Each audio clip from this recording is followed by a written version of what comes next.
I am here with Senator Dick Durbin, the Democrat from Illinois. You'll be part of those talks this morning. First of all, thank you for the time. Appreciate it. Sure. What are your expectations going into this? How important is this meeting?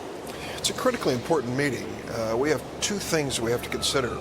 The debt ceiling deadline of August the 2nd, and the fact that our economy, if it's going to recover, needs a clear signal that we understand the deficit challenge and can deal with it in a bipartisan and decisive way. Now, the president, we're being told, now pursuing a larger package here. $4 trillion over 10 years. Sounds an awful lot like the Bowles-Simpson Commission plan that you were part of back in December. The idea of going for a bigger deal rather than a short-term fix, do you support that? I do. I was afraid we're going to get stuck with a mini deal, and then it would become a mini deal, and then it would be dismissed by the public and by those who are looking to the future of our economy. But, you know, I've been at this for a year and a half now, and the Simpson-Bowles Commission, the Gang of Six, and now with this continuing effort. And I think we have basically the skeletal outline of an agreement of what we can reach. But it takes the political will. The people around that table, the president said, leave your ultimatums at the door and sit down and work together. We can do this, and we can do it on a bipartisan basis. I've seen it work. Now, there's some talk this morning, even words yesterday from the House Majority Leader Eric Cantor, maybe some movement on the issue of tax revenue. What do you make of the GOP position at this point? Do you see the door open to revenue increases that you can support? That's where Bowles-Simpson took us, and I think it went in the right direction.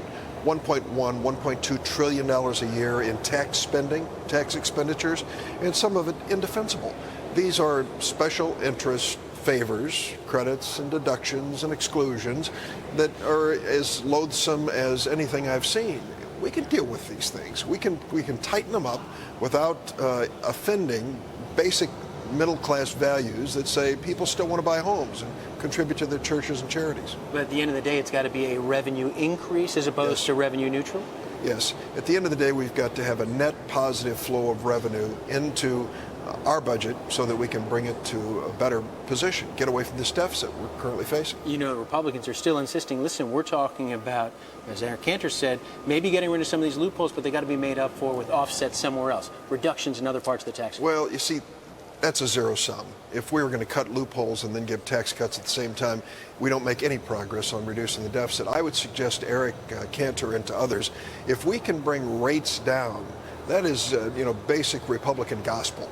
Bring the income tax rates down, and we can do it by looking at this tax code, looking at what I think are abuses within the code that can be corrected. Are you and other Democrats at the table today going to be prepared to once again put not only Medicare and social and Medicaid cuts on the table, but also the issue of Social Security? You were brave enough back in December to support changes to Social Security as part of the Deficit Commission plan. Should those now be on the table again? I only speak for myself politically. I'll put Social Security on the table as long as several things are clear. Number one, any savings in Social Security goes to make Social Security stronger longer. Secondly, we've got to make certain that the benefit structure that people really count on, those in lower and middle income categories, are going to be protected and enhanced. And any changes we make have to be sensible changes for the future of a program that is critically important to so many Americans. Medicare, the same story. We're not going to go as far as the House Republican budget. I think that went too far. But there are ways to make Medicare stronger and reduce its costs.